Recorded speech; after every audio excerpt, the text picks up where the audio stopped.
நம்ம CM sir அவர்கள் பேசும்போது சொன்னாங்க, என் கேரக்டரையே புரிஞ்சுக்க மாட்டேங்கிறேன்.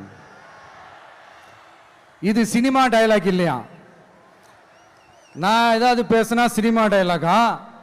சார் பேசினா அது சினிமா டயலாக் இல்லையா? சிலப்பதிகாரத்திலிருந்து எடுத்ததா அந்த லைன். என் கேரக்டரையே புரிஞ்சிக்க மாட்டேன்றது. உங்களை எப்படி தான் சார் புரிஞ்சுக்கிறது? எந்தெந்த விஷயத்துலலாம் சார் உங்கள் கேரக்டர் நாங்கள் புரிஞ்சுக்கிறது? அதையும் நீங்களே சொல்லிட்டீங்கன்னா கொஞ்சம் நல்லா இருக்கும் சார். சட்டம் ஒழுங்குல நாடே சந்தி சிரிக்குது அதுலையா?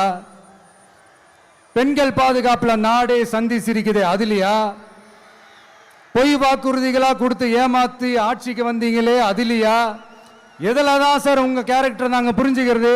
ஆனா ஒன்று, தமிழ்நாட்டில் ஆட்சி செய்கிற நீங்களும் சரி, ஒன்றியத்தில் ஆட்சி செய்கிறவங்களும் சரி, நீங்க ரெண்டு பேரும் முதல்ல என்னோட கேரக்டரை புரிஞ்சுக்கணும் சார்.